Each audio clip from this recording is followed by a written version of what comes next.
Hi there, it's Ashley again. I have just finished applying my what I call face, and now I'm going to go ahead and go into my eyes. I did start already in my last video with my Urban Decay primer, and just a very little amount goes a long way, and it truly works. It helps your eyeshadow stay all day.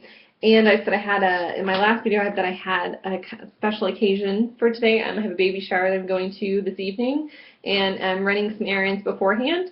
So I did go ahead and use my Urban Decay instead of just my concealer to prime my eyes because I do want that to last through the day. So what I'm going to go ahead and do is get started on my eyes. I think I've said before in previous videos that the only eyeshadow I use is my Urban Decay palette. And I've had this for several years now. You can see that some colors have been used more than others, and it's just the routine that I've fallen into. However, I have used all of them at some point along the way, and because I have found that this palette is so useful for the looks that I always go for, I haven't proceeded with purchasing another Naked palette. It took me a long time to work myself up to buy this palette. And one day I just said, fine, that's it. I'm just going to buy it. And it's the best purchase I've ever made because I've had it, like I said, for several years. And it literally is the only palette that I use on a day-to-day basis. I do look forward to, in the near future, purchasing the Naked Basics palette. But at this time, I still just can't bring myself to do it. But probably here sometime in the next couple months, I'll just break down and do it. Just because the size and the color, it's easy to travel with, and it has all of the neutral colors that I use on a daily basis. So anyways, enough talking. I'm going to go ahead and get started. The first thing that I like to do is use my e.l.f. Professional Shadow Brush, and it's angled or curved, and it's somewhat thin and stiff, and I go ahead and I pick up Naked on the brush, lightly, and I'll take that and apply that to the bottom lid, and then go ahead and do it again for the other eye. And I got a message. Sorry, 2 seconds. Okay, we're good. Alright, so just make sure that you have good coverage there. This is just to help lay the foundation for building the look that you're going for. I then use the same brush and I pick up Buck and I rotate and hold the brush like this and then go onto the fold or the crease in my eye and put that above the lid. And do it for the other side.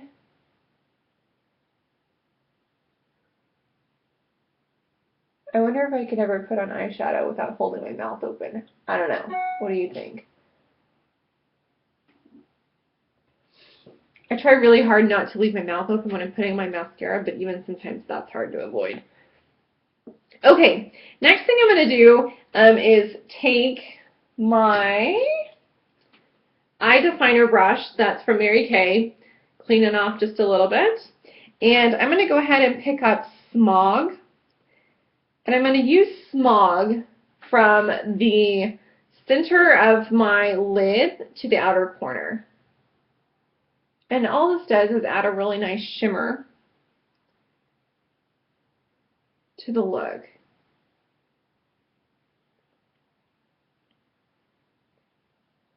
I really like the color in Sidecar, but I feel like it has too many sparkles in it, and the sparkles end up falling out onto my face. And that's not really the look that I'm going for on a regular basis, so I try to avoid it.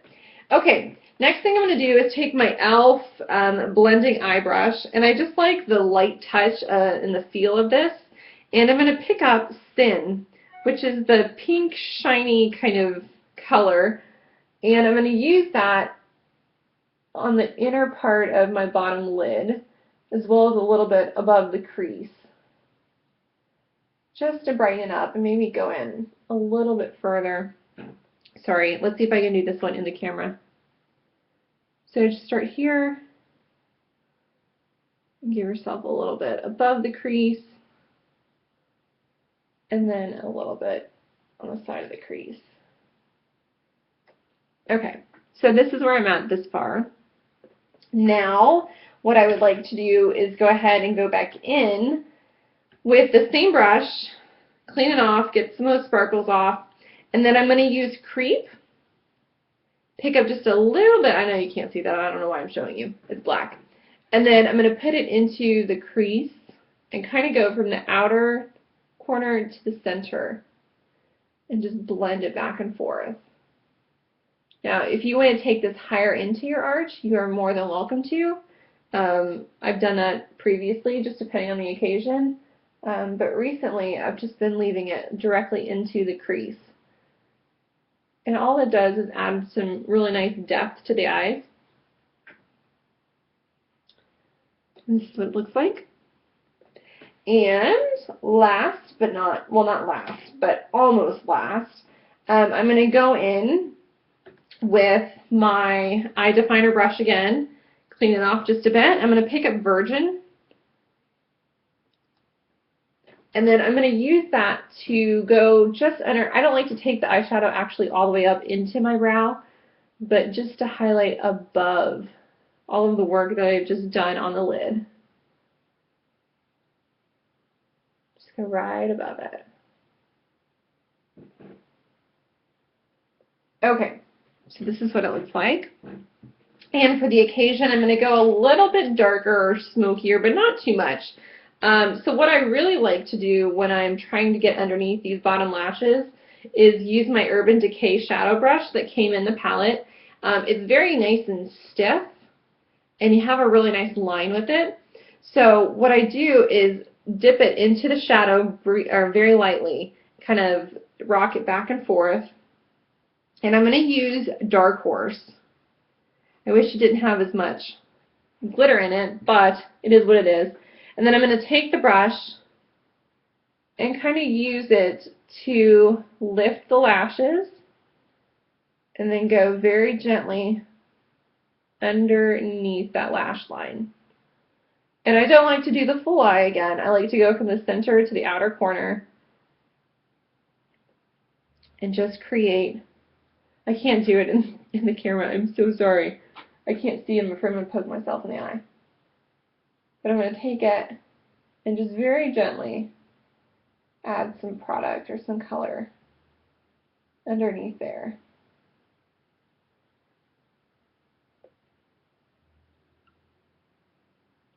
I don't know if you can see what I did, but that's what it looks like.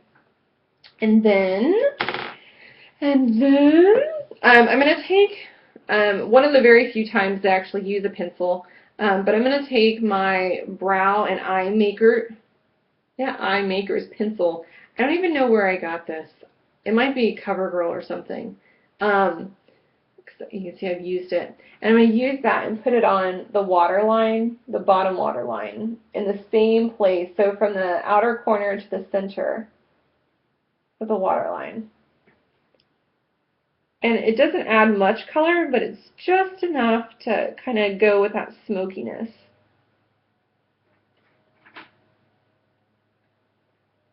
I don't know if you're seeing it or not. I hope you are.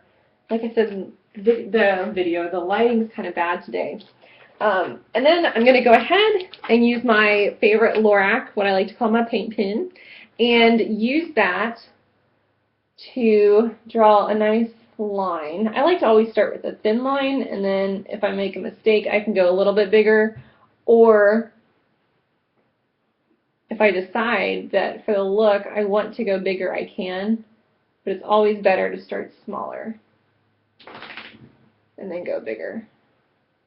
And I like to go ahead and get the lid covered before I actually do my winged tip, just so it's kind of the least of my worries.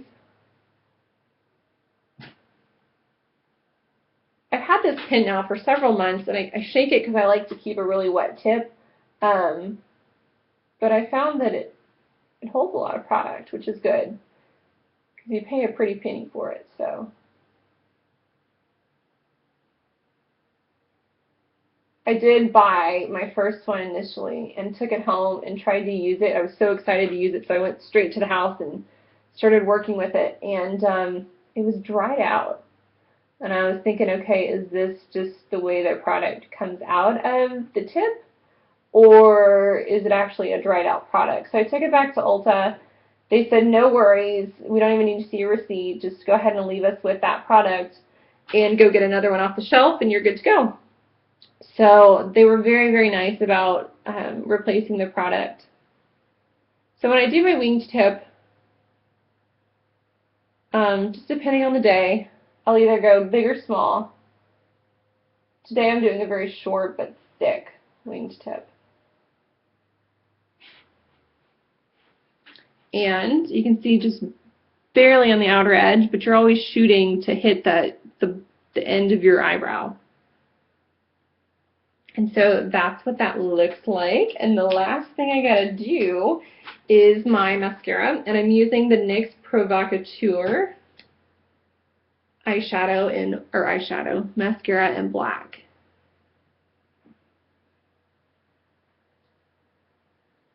Oops, and like I said, I always end up getting it somewhere. You can see I just got it on the inner corner of my eye. So you always have Q-tips laying around so you can easily pick it up and clean it up. Okay, I'm going to go stick with the mirror because I am making too many mistakes and it's drying quick. So if you find that your lashes stick together when you're using this product, do not fear, because they have a smaller brush that goes with this one. It actually sits, I think, inside the big brush. And it's for your lower lash lines, or to help you get those smaller lashes that sit on the inner and outer corners. But I also find that it's a good tool to help break apart those stuck together lashes. So I like to give it a run through just to see if I can break them up a little bit more. I typically don't have too many issues.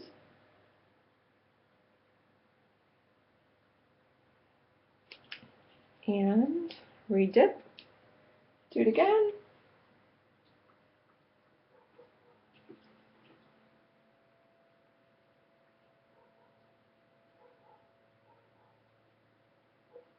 And got it on my face again. What else is new? Okay.